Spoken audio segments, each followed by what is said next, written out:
यात्रीगण कृपया ध्यान दें। डरने वाला आदमी नहीं है, डरना मुझे आता नहीं। तो जिन घरों में एक भी नौकरी नहीं है, उन घरों में नौकरी दी जा सकती है। कोई कह रहा है कि हम देंगे, विश्वास करके देखिए, नहीं देगा तो कौन सा जो है आपको आखिरी बार वोट देने का अधिकार मिला है, अगली बार नहीं दे पाएगा तो हटा दीजिएगा। जय श्री राम दोस्तों आज का वीडियो बहुत शानदार होने वाला है। दोस्तों नरेंद्र मोदी ने कहा था कि हर एक आदमी को 15 लाख रुपए देने का वादा किया था, लेकिन नरेंद्र मोदी हो 15 लाख रुपए दे भी नहीं पाया। और गोदी एंकर भी नरेंद्र मोदी को नहीं पूछते कि क्यों अपना वादा पूरा कर नहीं पाया। लेकिन जब तेजस्वी यादव बोले कि हर एक परिवार को एक नौकरी मिलेगा, तो गोदी एंकर तेजस्वी यादव को बार बार पूछते हैं कि क्या आप एक परिवार को नौकरी दे पाएगा। ऐसे में एक एंकर ने कन्हैया कुमार को बीच डिबेट ने पूछा कि क्या तेजस्वी यादव अपना वादा पूरा कर पाएंगे। ऐसे में कन्हैया कुमार ने उस एंकर को ऐसे रेल दिया बीच डिबेट में कि उसकी औकात ही भूल गई। तो चलिए बिना डरी के किसी कन्हैया कुमार ने उस एंकर को रेल दिया, चलिए इस वीडियो के माध्यम से जानते हैं। कन्हैया जी, आपने इतनी देर पूरा गठबंधन पे कैसे टीम वर्क, मीडिया में आता है, कैमरा कोई चलाता है, गाड़ी कोई चलाता है, खाना कोई पकाता है, सब बता दिया। तेजस्वी जी का नाम नहीं लिया। नहीं, कितना बार लें? तीन बार लें तो आपको संतोष हो जाएगा। देखिए, एक ये बात थी कि आप जिस तरह से यात्रा निकाल रहे थे बिहार में और लोगों के बीच में जा रहे थे, बीच में थोड़ा सा उसको कंट्रोल किया क्या किसी ने? मतलब हम कुछ ऐसा बोले कि आज मसाला हो, लोगों को मजा आए शाम में।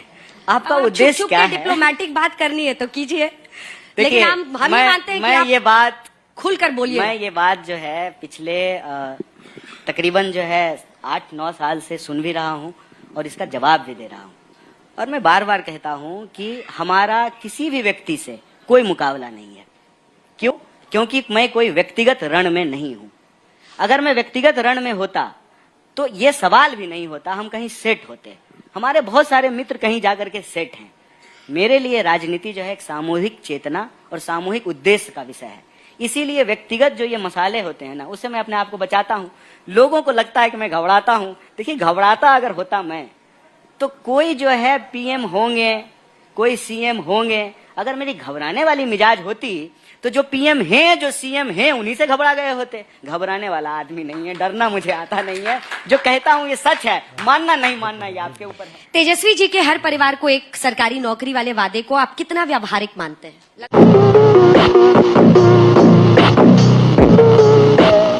लगभग 2.25 करोड़ लोग। देखिए, दो बात है इसमें। एक तो ये है कि बहुत सारे लाखों पोस्ट जो हैं वो बिहार के खाली हैं, और उन्होंने कहा है कि हर बिहारी को नहीं, हर परिवार को, उसमें भी उस परिवार को जिस परिवार में पहले से सरकारी नौकरी नहीं है। ठीक है, तो ऐसे जो है कितने परिवार होंगे? कुछ लाख ही परिवार होंगे। तो ये नौकरियां दी जा सकती है, ये बिल्कुल असंभव। कुछ लाख ही परिवार होंगे? कितना परिवार? एक सेकंड, ये तरीका सही नहीं है। प्लीज वेट कीजिए, अगर सवाल हो मैं लास्ट में ले लूंगी। प्लीज वेट कीजिए। 14 करोड़ पॉपुलेशन है बिहार का। अव्वल तो जो है जनगणना हो गया होता। 2.25 करोड़ परिवार है, लगभग 3 करोड़ के आसपास। तो आप कह रहे हैं कि सिर्फ कुछ लाख ही बचे हैं, बाकी सब में सरकारी नौकरी है? नहीं, बाकी सब में सरकार। हम कह रहे हैं कि सरकारी नौकरी वाले परिवारों को यदि आप छोड़ दें, तो जिन घरों में एक भी नौकरी नहीं है, उन घरों में नौकरी दी जा सकती है। कैसे? ठीक है, ऐसे दी जा सकती है। एक तो आपका जितना सरकारी पद है उससे आप नौकरी दे दीजिए। दूसरा, आप किसी भी डिपार्टमेंट में आज जाकर के देखिए, आप आज के डेट में देखेंगे कि कोई भी चीज बिना जो है ठेके की व्यवस्था से नहीं चल रही है। आप कार खरीदिए, कार खरीद करके रोड टैक्स दीजिए, फिर कार को लेकर के रोड पे जाइए तो उस पे टोल टैक्स देना पड़ता है। हर जगह जो है ना, ये पीपीपी मॉडल के नाम से निजीकरण किया गया है, और निजीकरण की व्यवस्था में कहीं कोई जो है हिस्सेदारी की बात नहीं होती है। अगर सरकार ये कमिटमेंट करे कि हम हर परिवार को जो है एक सरकारी व्यवस्था में उसको काम दे सकते हैं, उसको रोजगार दे सकते हैं, नौकरी दे सकते हैं, बिल्कुल दिया जा सकता है। क्यों नहीं दिया जा सकता है? बिहार सरकार जितना एमओयू साइन कर रही है, मैं एक एग्जांपल आपको देता हूं कि अभी जो है अदानी को एक प्रोजेक्ट दिया गया है पीपरपैंती भागलपुर में। अब मान लीजिए वहां पे अगर प्लांट लगे तो सरकार कहे कि आप हमारी जमीन पे जो है लगा रहे हैं, आपको यहाँ पे बिहार के लोगों को जो है सरकारी नौकरी देनी पड़ेगी अपनी कंपनी में। मिनिमम वेज जो है उसका नियम तो सरकार बनाती है, मजदूरों के कल्याण की नीतियां तो सरकार बनाती है। सरकार की अगर यह राजनीतिक इच्छा है कि हम बिहार के हर परिवार के एक व्यक्ति को नौकरी देना चाहते हैं सरकारी व्यवस्था में, दी जा सकती है, असंभव नहीं है। बात यह है कि इसको इतना बढ़ा चढ़ा करके इसलिए बोला जाता है ना, ताकि इसको हंसी मजाक में उड़ा दिया जाए।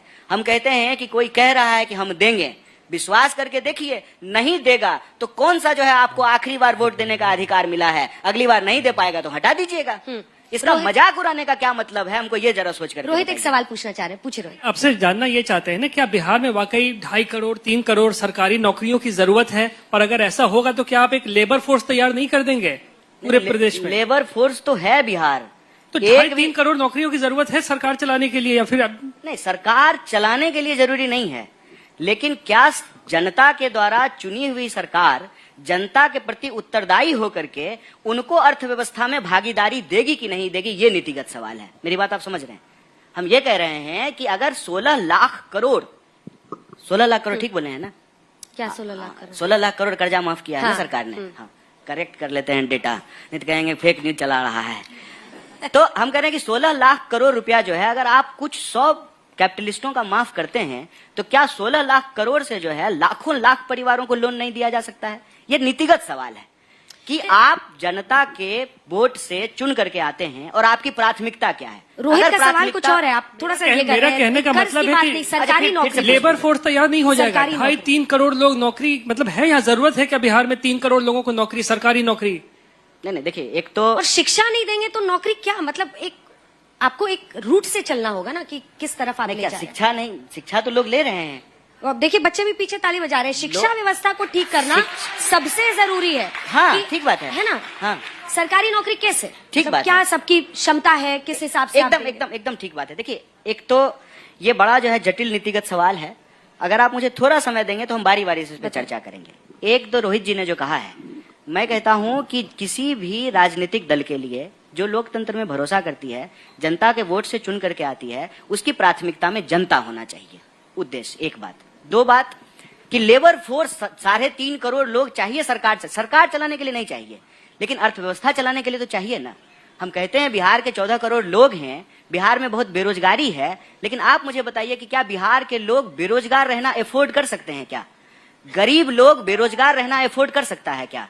तो उसकी क्षमता जो भी हो, उसकी क्षमता से निम्नतम उसको कोई ना कोई काम करके अपना पेट भरना पड़ेगा। और बिहार पहले से लेबर फोर्स है। लेबर फोर्स नहीं होता, लेबर मार्केट नहीं होता, तो आप मुझे बताइए कौन सा ऐसा राज्य है जहां से श्रमजीवी नाम का जो है ट्रेन चलती हो? तो बिहार को तो लेबर मार्केट बना करके रखा गया है ना। तीसरा जो आपने कहा योग्यता का सवाल, सही बात है कि योग्यता जो है, नहीं पानी है कोई बात नहीं, अरे पी लेंगे, वो भी पिला रही है पानी तो जो है। तीसरा ये है कि योग्यता का आपने बात किया, एकदम ठीक बात है। एजुकेशन दीजिए, अच्छा एजुकेशन दीजिए, स्किल्ड लेबर हो लोगों के पास, अच्छे प्रोफेशनल तैयार हो। लेकिन मैं ये कह रहा हूं कि जो अच्छे प्रोफेशनल हैं, क्या उनको नौकरी मिल रही है? अगर ऐसा होता तो जो लोग ग्रेजुएट हैं, हर साल जो है बीपीएससी का एग्जाम देते हैं, वहां क्यों पेपर लीक हो रहा है? क्यों जो है उनके ऊपर लाठियां चलाई जा रही है? तो आप ये कह रहे हैं कि पहले लोगों को पढ़ाइए। हम कहते हैं कि जितना लोग पढ़ रहे हैं पहले उनको रोजगार दीजिए, और पढ़ाने से कौन मना कर रहा है? पढ़ाइए, एजुकेशन को और बेहतर कीजिए। असल सवाल जनता का, बिहार के लोगों का, बिहार की अर्थव्यवस्था में हिस्सेदारी का है। आप इसको सरकारी नौकरी कहिए कि नौकरी कहिए कि रोजगार कहिए, मुद्दा यह है कि बिहार की व्यवस्था में, बिहार की अर्थव्यवस्था में, बिहार के संसाधनों पर पहला हक बिहार के 3.5 करोड़ परिवारों का होगा कि नहीं होगा, ये सवाल है। रोहित हो गया, जवाब मिल गया? नहीं मिला। सवाल ये भी था, कलेक्टिव एफर्ट की बात कर रहे हैं कि हमारे महागठबंधन में हम कोशिश किए जवाब देने। नहीं ठीक है। नहीं, कन्हैया कह रहे थे ना कलेक्टिव एफर्ट हमारे गठबंधन में कोई एक इंडिविजुअल को लेकर नहीं चल रहा है, लेकिन कलेक्टिवली कहीं दिखना भी तो चाहिए। तेजस्वी और आप तो कभी दिखते ही नहीं है साथ में, न कोई जॉइंट रैली होती है, न अभी तो पूरी यात्रा कर ली है हम लोग जो है। आप तो कहीं दिखते नहीं थे, आप तो अलग अलग घूमते रहते थे। वो राहुल गांधी के साथ अपना जीप में रहते थे। आप अच्छा, हम अब की जो है ना बोलेंगे कि सेल्फी खींच करके डालिए, आप बार बार जो है सवाल। सेल्फी मत खींचिए, साथ में रैली कीजिए, एक साथ हाथ उठाइए, थोड़ा लगना चाहिए ना कि दोनों युवा नेता बिहार के एक साथ हैं।